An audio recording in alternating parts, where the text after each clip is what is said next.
There was a time when electricity stirred emotion, when street lamps gave way to incandescent bulbs, and the flicker of a projector made us forget about old, grainy photos. Electricity was once a luxury. When done right, it still is. The all-electric Lexus RZ. Because the greatest measure of an automobile is how it makes you feel. Experience amazing at your Lexus dealer. When you take a sip of an ice-cold Coke Zero Sugar, you know you're getting real Coca-Cola tastes you love, and with zero sugar. It's so delicious, you can almost taste it with your ears. Hear those bubbles? Imagine them tingling on your tongue. Fizzy deliciousness. Listen to that cascading liquid. It's unmistakably tasty. All with zero sugar. Crisp, refreshing, and ice cold.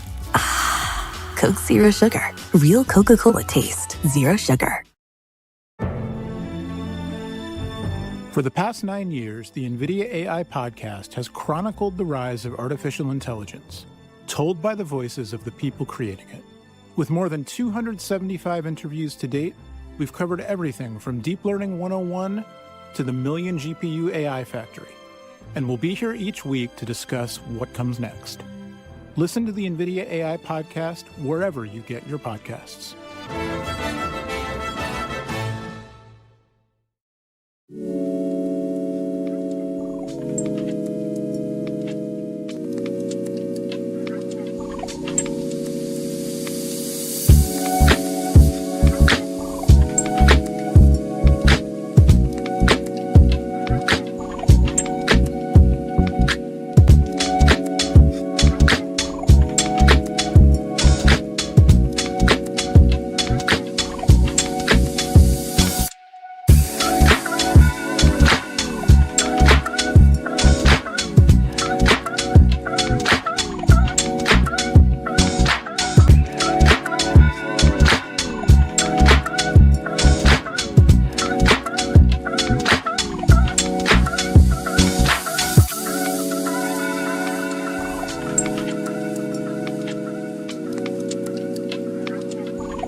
Okay, what's up, guys?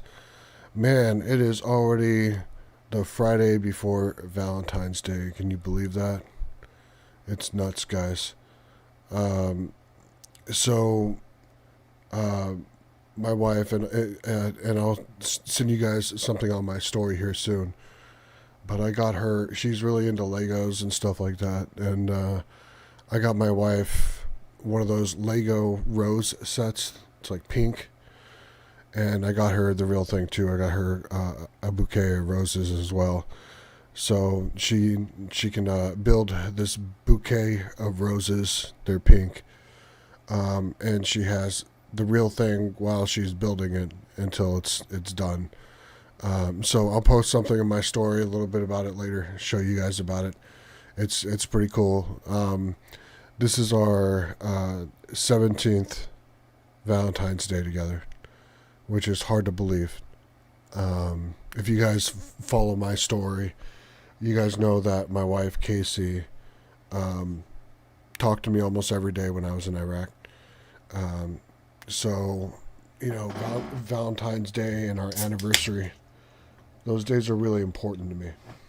So, but enough with the mushy things. All right, let's talk about why you guys are here in the first place. We got a number of updates that we have to go through today. Now, as a reminder, if you're on YouTube, I'll be able to see your chats.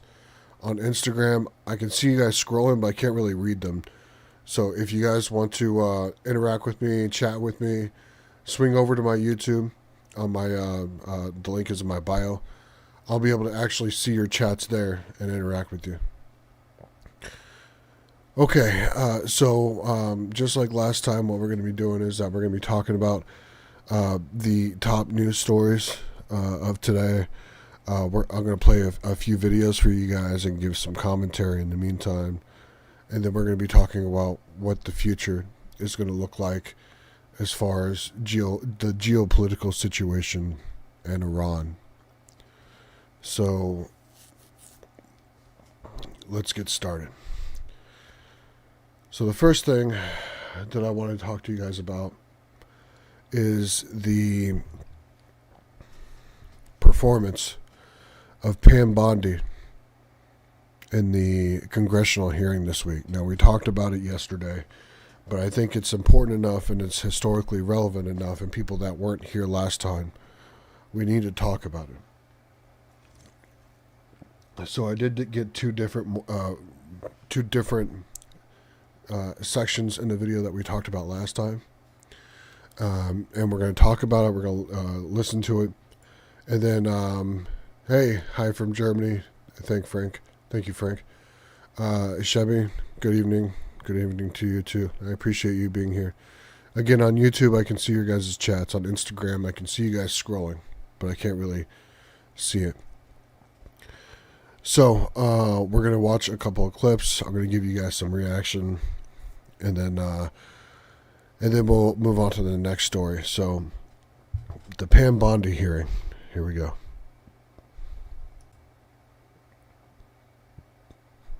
Hi from MPLS, my dog. Hey, what's up, man? All right.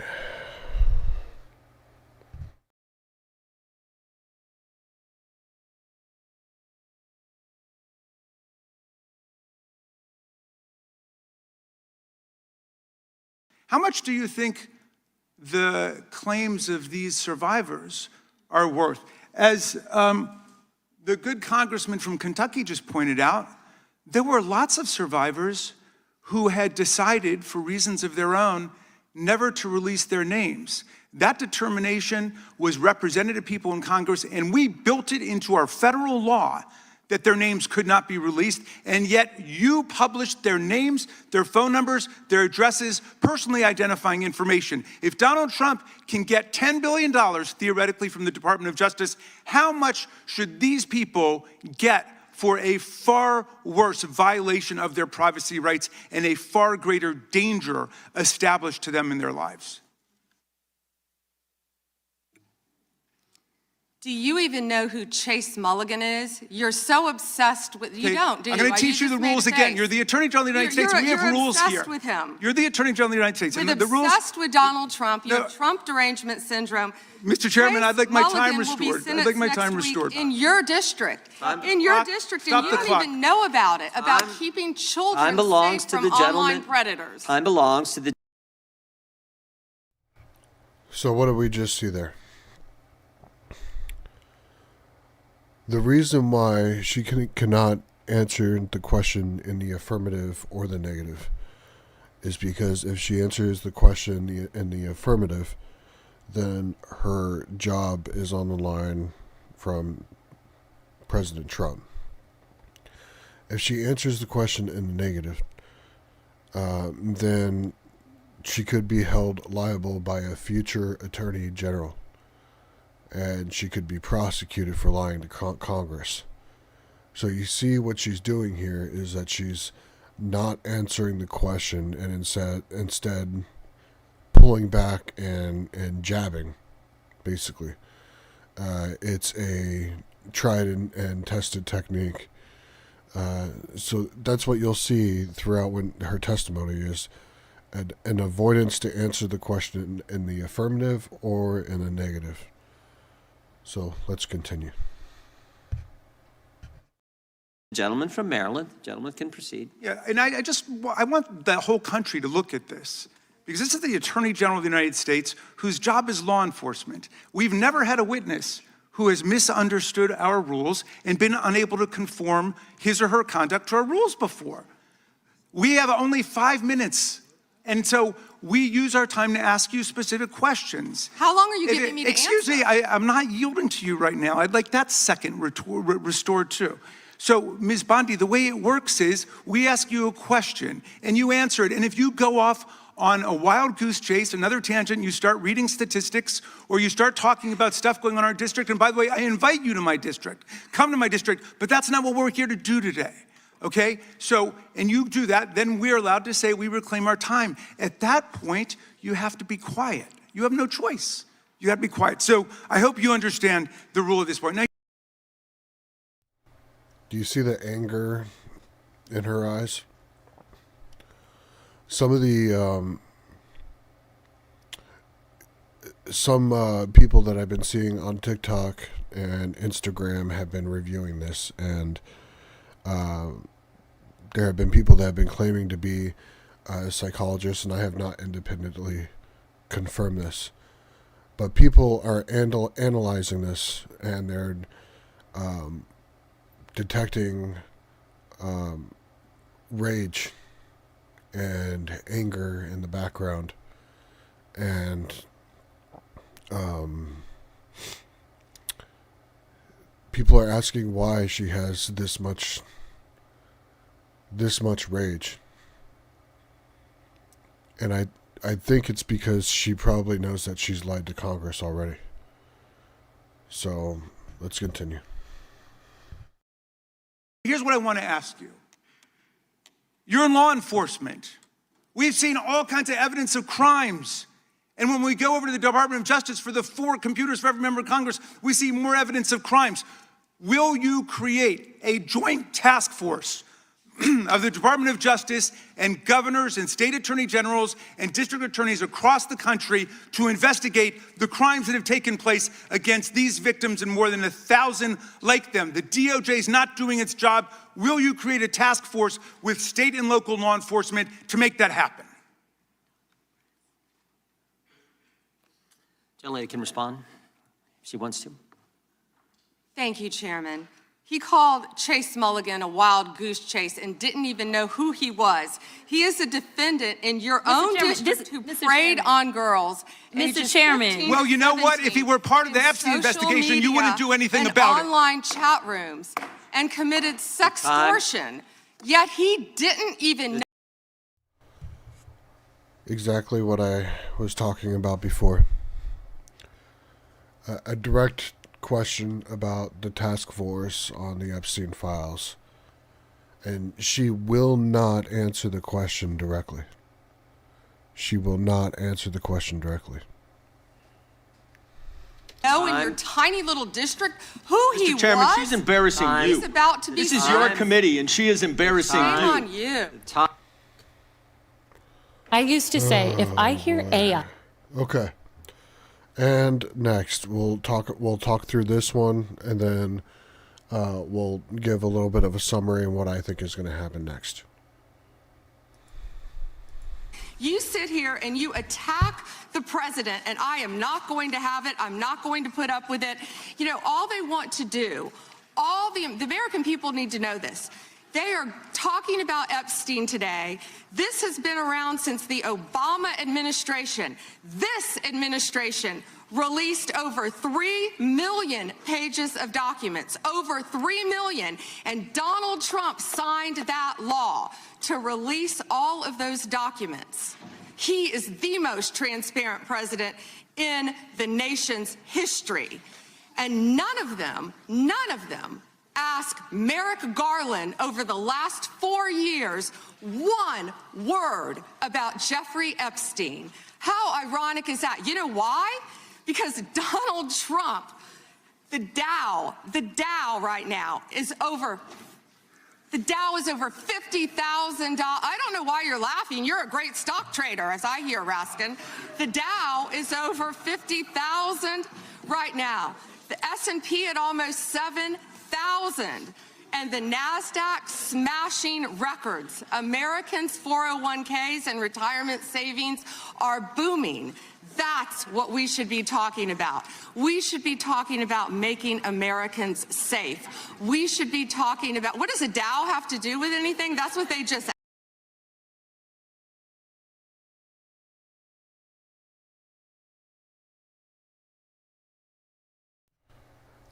Okay.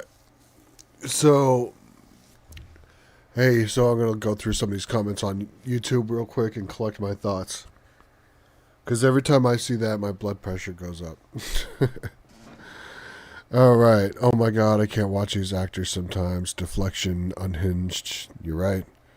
Shelby, Lex, you're right. Having read from a burn book. Yeah. Never heard of a burn book. Some people just require that to be able to get through their thoughts. So, and I told you guys this the other day.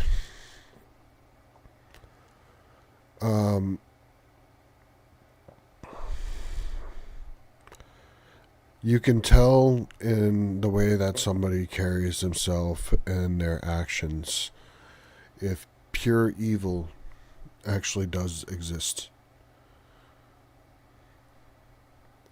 And what we are seeing is the cover-up of multiple rich men that have essayed children. And this Department of Justice has redacted names of co-conspirators and has unredacted the victims.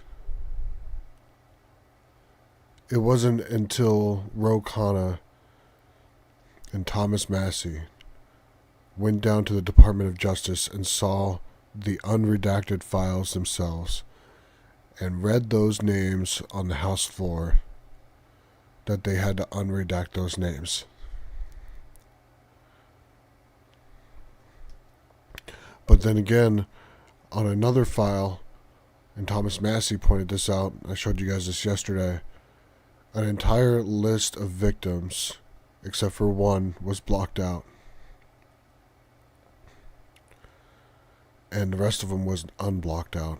It was a list of like 19, 20 names of victims. I think Thomas Massie and Ro Khanna, Brantham asked, will Massie and Ro Khanna start a new movement? I think there's a new America First movement that's coming. Yeah, I think a new America First movement is coming. Something that can unite Democrats and Republicans. Let me tell you something real quick. I think that if a presidential candidate runs and says that they're going to roll back presidential powers to the Jefferson era, to the point that, the president has to get authority before they go to war, or if there's any type of tariffs or fees or anything, like we go straight back to the bare bones Constitution. If a presidential candidate ran on that in 2028 and they were known, they'll win.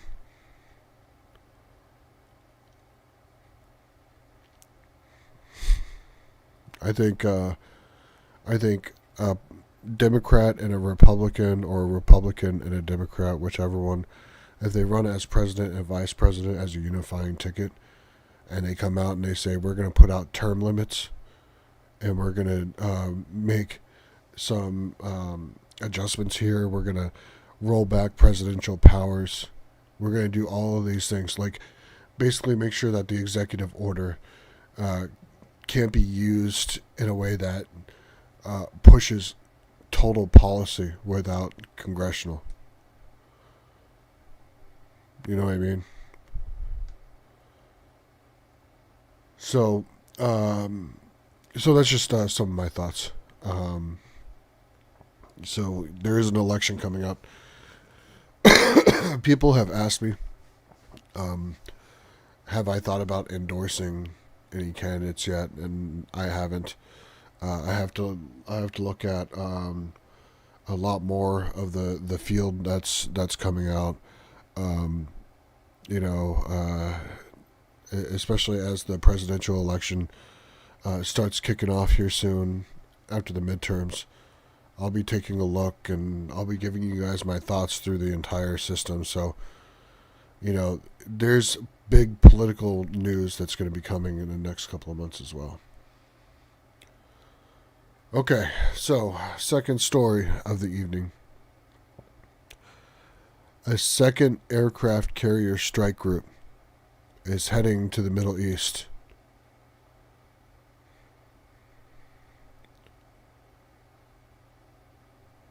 Yeah, no, you're right. Can't have 7-year-olds running the lives of ambitious 20 to 40-year-olds. You're right. In fact, I think it's time for like a 38, 40-year-old, 42-year-old president. Something like that. Too many old people. Okay, so anyways. A second aircraft carrier strike group is moving to the Middle East.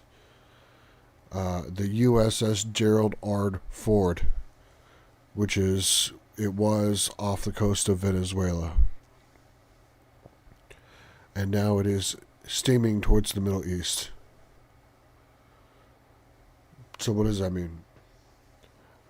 Donald Trump came out and said that it was going to be very traumatic for Iran and the Iranian regime if they don't make a deal on their nuclear program. Now, the USS Abraham Lincoln has an operating cost without firing anything of $8 million per day when it's deployed.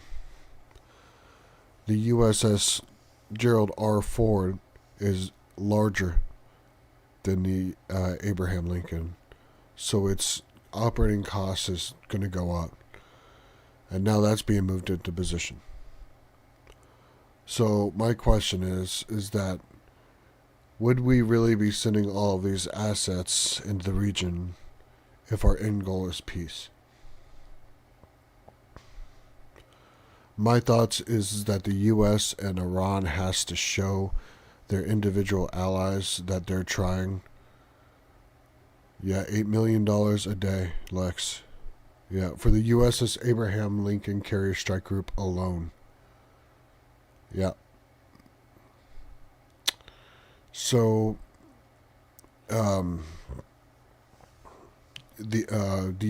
United States and Iran have to both show both of their allies that they're trying to achieve peace, which is why you see both of them trying to negotiate now.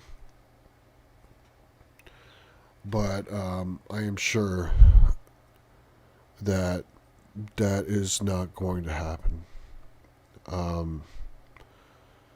We are going to demand that their ballistic missile program, specifically the ballistic missiles that can be fired and hit Israel, be eliminated. And Iran has already said that is just not something that they're going to do. So when asked earlier yesterday how long Iran has, Donald Trump said about a month. So, with that being said, I do have a quick video here that we're going to take a look at. And then we'll have a discussion. Carrier is expected to deploy to the Middle East in the coming days here. According to multiple reports, the USS Gerald Ford will leave the Caribbean after taking part in operations against Venezuela and join the USS Abraham Lincoln in the Persian Gulf.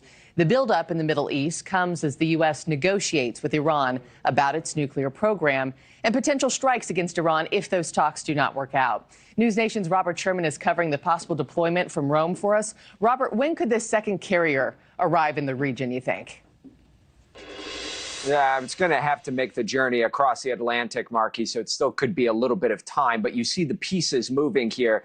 In the big picture, Marky, consider for a moment that the president described the amount of firepower in the Middle East as being even greater than what was used in Venezuela already. Well, now you're seeing some of those assets that were used in the Caribbean, were used in the region of Venezuela, being redeployed out to the Middle East, which just goes to indicate the level of firepower that is now being raised potentially in the region here.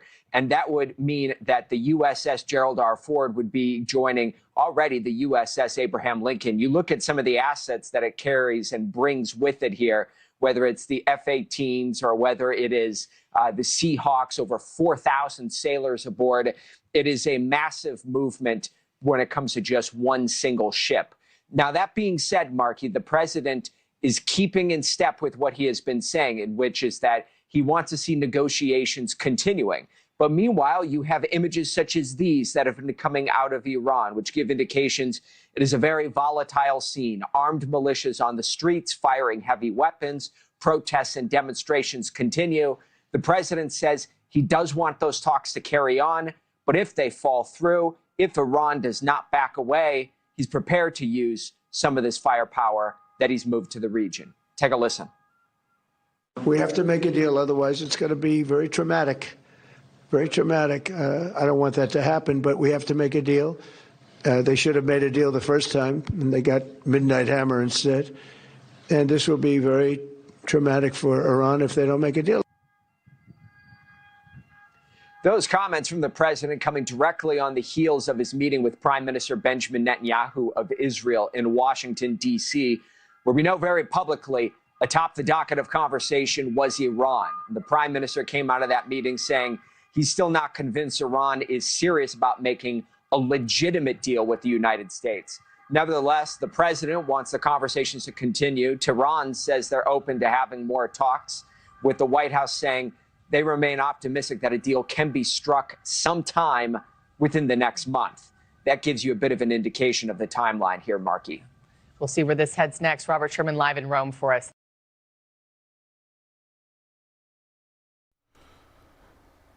All right, so yeah, military activity in the Persian Gulf. You're absolutely right. This is nuts. Yeah, young cadets. Yeah. So let's talk about what we just watched. So, ever since January, we have been moving assets into the region, into Iran. By the middle of January, we had more assets than we did off of the coast of Venezuela. By the middle of January, I started saying that an attack on Iran is about to happen. A number of geopolitical analysts were saying the same thing. In fact, I started saying start watching the weekend and start watching when the stock market closes. Right? So, what's going on now is that we're moving more firepower into the region. We're going to have about, 2.5, 3 times the amount of force that we had off the coast of Venezuela. And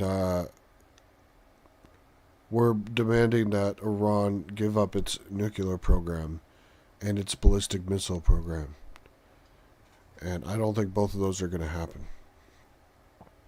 So, there was reporting out of the New York Post that was saying that Benjamin Netanyahu and Donald Trump agreed to war with Iran if Iran was not, quote, reasonable and responsible. The unknown guy says, do you think it will take a month? No, I do not think it will take a month. I think we are on watch now. I think that was the way to say the window is open. Anytime between now and the next month. So we're basically saying the window is open in the next 30 days. It could happen tomorrow. It could happen next week or the week after. But the thing to watch for is when the stock market closes. And if attack happens, if the attack is successful, when the stock market opens back up, the stock market will never go down, it will only go up. But if you launch an attack in the middle of the week, the stock market will instantly drop. And you have to remember the powerful people that are surrounding themselves around the decision makers here. They're not going to let themselves lose billions of dollars. It's not going to happen.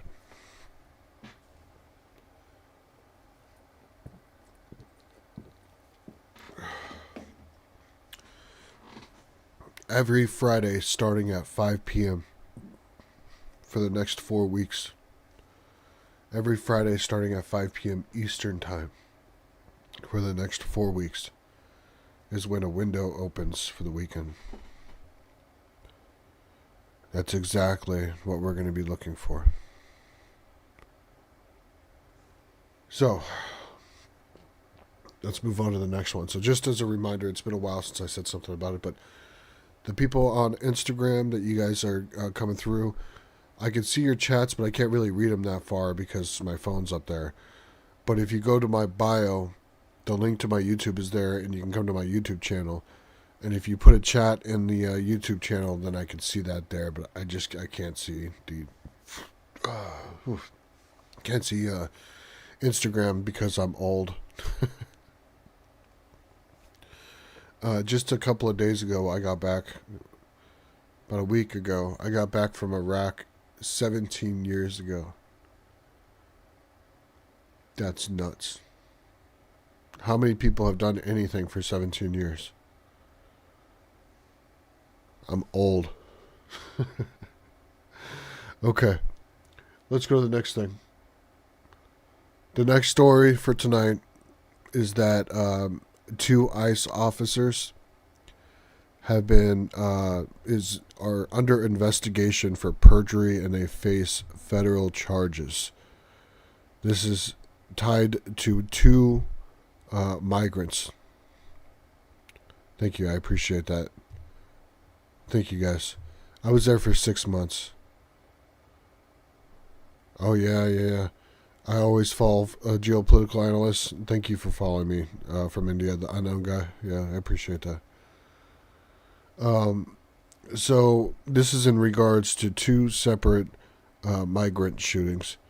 And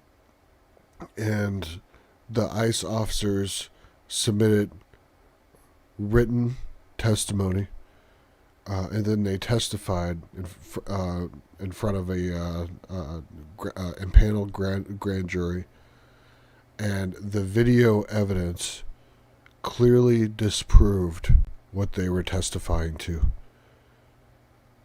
Clearly, and it sounds all too familiar based on what we saw with Alex Pretty, right?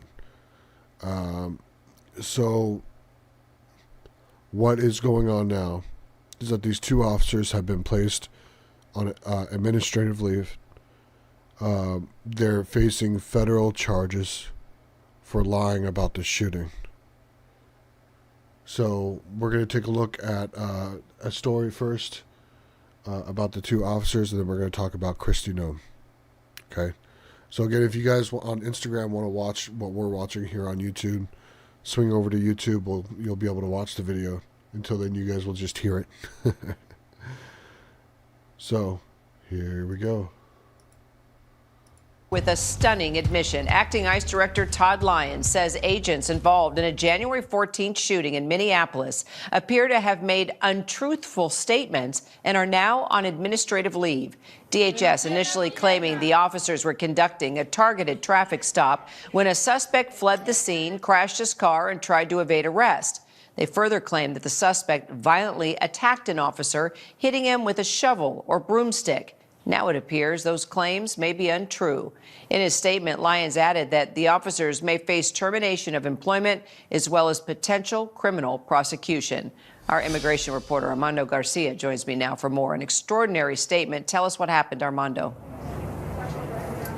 Yeah, Kira, as you mentioned, it's a stunning admission from an administration that has doubled down and protected their agents, stood by their agents, and the use of force, and also has doubled down on casting some undocumented immigrants as criminals. This coming from the top ICE official, acting director Todd Lyons, saying that video evidence seemed to contradict what agents had originally said about the incident. And look, this also comes just the day after. It was just last night that we were reporting that the top federal prosecutor in Minnesota had actually moved to dismiss these charges. So of course, this is just another incident that we're seeing, and quite frankly, a growing pattern of seeing Department of Homeland Security claiming one thing on social media and in statements to the press, and then prosecutors having to basically back those claims up in court. And this is just the latest example of DHS making a claim only to walk it back. I mean, the day after this incident, Kristi Noem called it attempted murder and accused Democratic officials in Minneapolis of encouraging assault against police. That's right. It was only just this week that we were reporting about new evidence in the case against Marimar Martinez in Chicago as well, the woman who was shot 5 times and lived to tell about it by ICE agents, rather Border Patrol agents. We received new evidence that cast doubt on claims that she was, one, a domestic terrorist and had also allegedly tried to ram some of those agents. So as I mentioned, this is just another case in a growing pattern of, quite frankly, statements that have to be backed up in court that usually fall short. Now, we have to mention that this specific shooting in January 14th, that was only 7 days after Renee Good was fatally killed by an ICE agent. So, of course, this added to the discourse, this added to the protest. Protests broke out right in front of this person's home right after that shooting. So, of course, there's going to be a lot of questions, but it's quite clear that whatever they saw in this new evidence, which we don't know exactly what they're referencing, we know that's some video component, something that they saw there quite clearly raised the alarm at the top ranks of the Department of Homeland Security. Armando Garcia, appreciate your reporting. Thank you.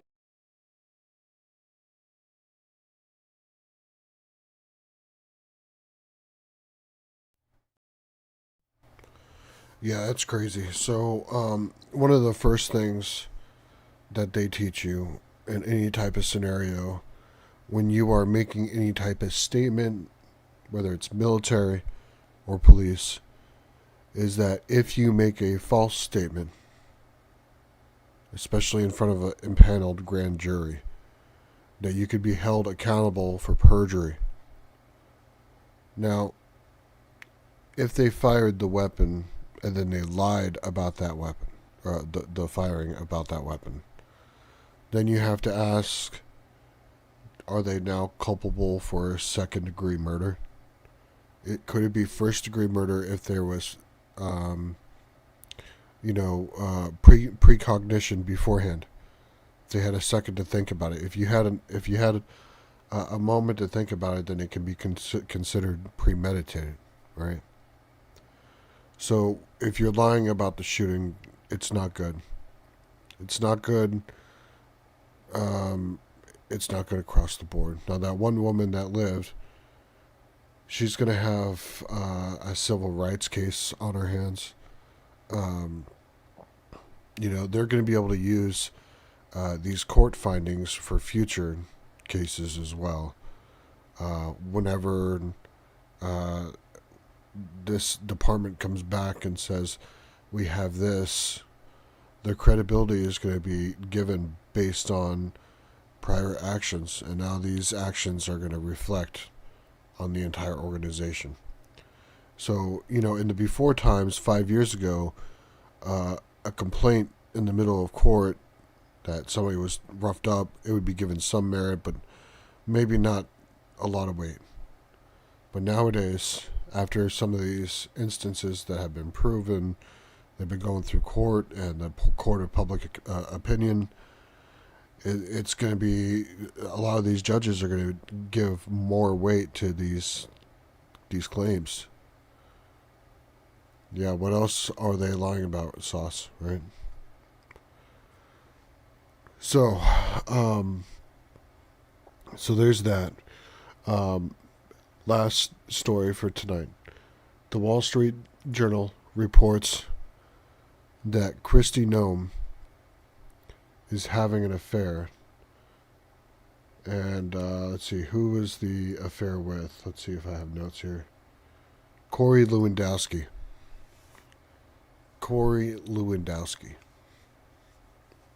Now, apparently there was a pilot that was fired because Kristi Noem left a blanket on the plane, but they were stranded and they needed that pilot to fly them back, so they rehired that pilot.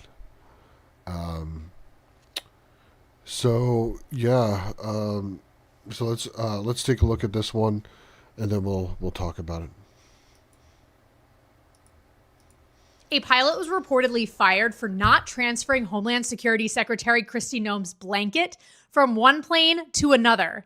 That's according to a new wild report from the Wall Street Journal that's getting a lot of attention today. Apparently, there was a maintenance issue, so Noem had to switch planes. The pilot reportedly didn't move her blanket over to the second plane. He was fired and told to take a commercial flight home. However, there was no one else available to fly everybody home, so he was given his job back. A spokesperson for DHS didn't mention this specific incident, but said Noem made personnel decisions to deliver excellence.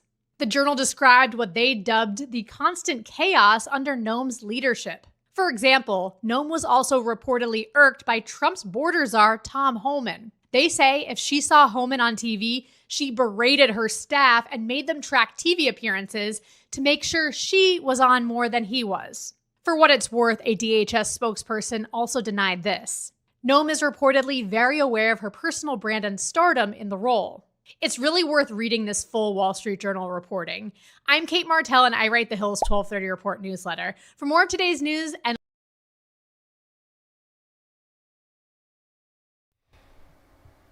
So, let's talk about that. So, a pilot was fired because he didn't bring over a blanket that belonged to Kristi Noem. When they realized that they had no way to get home, they rehired this pilot.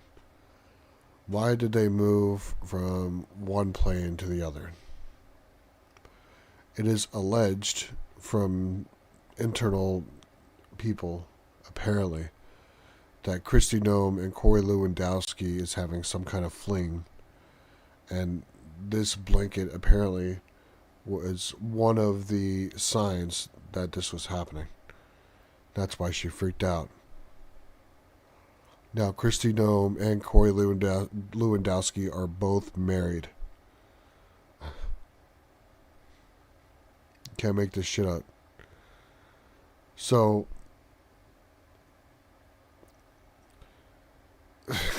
right, it's like a prerequisite, Shelby. Yeah, you're right. So the thing that I said earlier was, whoops. I dropped my stuff. What I said earlier was, oh man, hold on. My phone dropped. I dropped my guys. There we go. I dropped my Instagram, guys. So what I said earlier was, if you are not telling the truth in your professional life. And you are also not telling the truth in your personal life. What does that say about you as a person?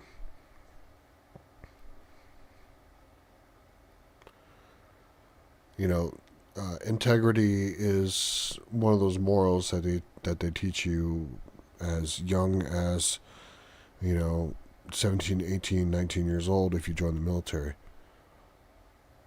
And integrity is something that I have yet to see from this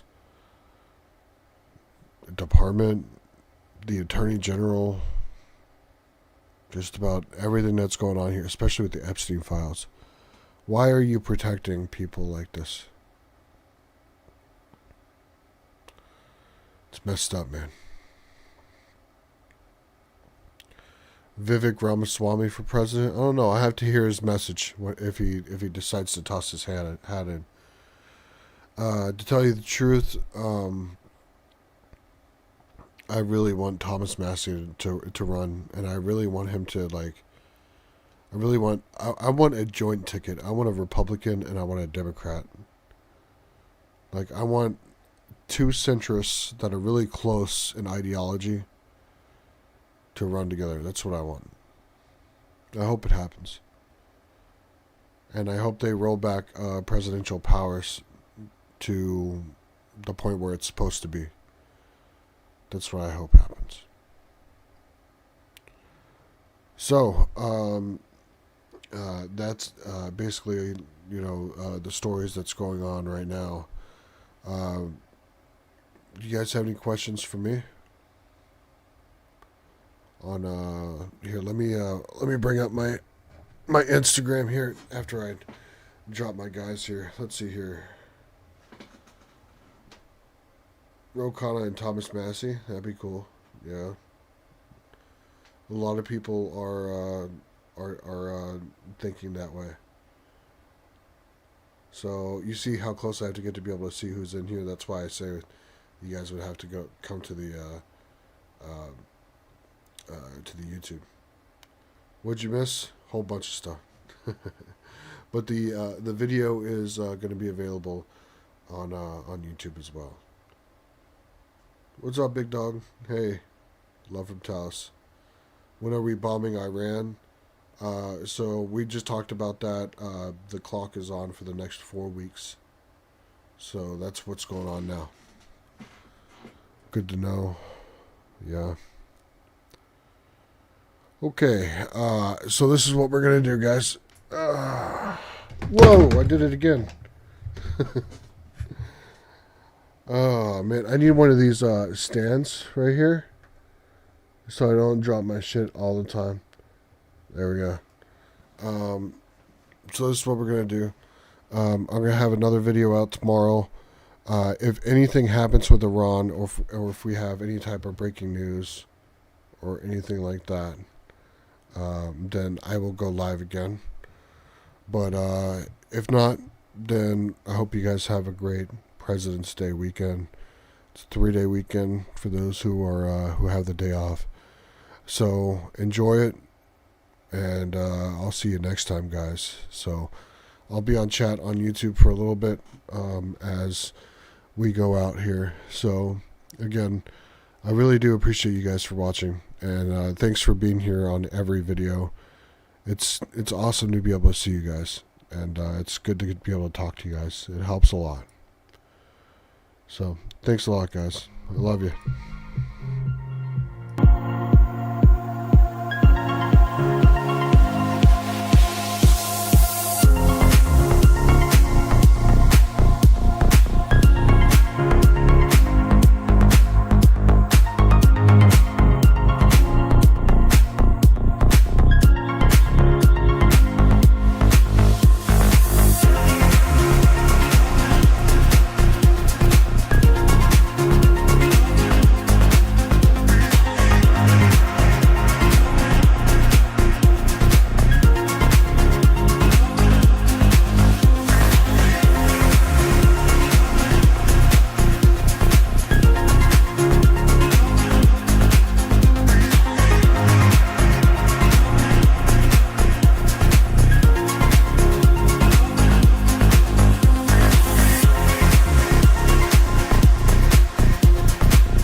There was a time when electricity stirred emotion.